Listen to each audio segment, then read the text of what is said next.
Hello everyone, আশা করছি আপনারা সকলে খুব ভালো আছেন।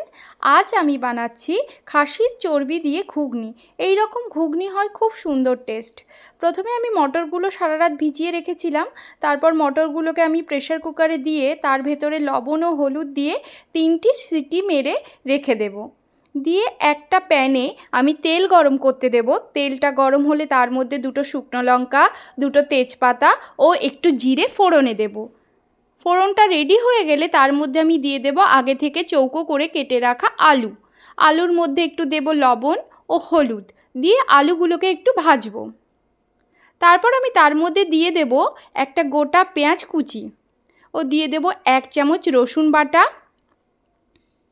1 চামচ কাঁচা লঙ্কা ও শুকনো লঙ্কা বাটা, 1 চামচ আদা বাটা ও 1 চামচ জিরে ও ধনের পেস্ট, আর দিয়ে দেব একটা গোটা টমেটো। দিয়ে আমি মশলাটাকে কষাবো আর দেব একটু কাশ্মীরি মির্চি। দিয়ে আমি আগে থেকে রেখে দেওয়া মাটনের চর্বিগুলো ছোট ছোট করে কেটে সেই মশলার সঙ্গে দিয়ে ভালো করে কষাতে থাকবো। এই সময় দিয়ে দেব আমি একটু চিনি। মশলাটা যাতে তলায় লেগে না যায় তাই আমি একটু জল দিয়ে কষাবো।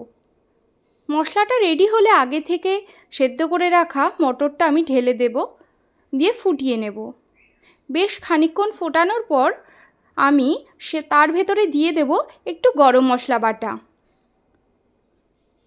রেডি হয়ে যাবে আমাদের এই মাটনের চর্বি দিয়ে ঘুগনি।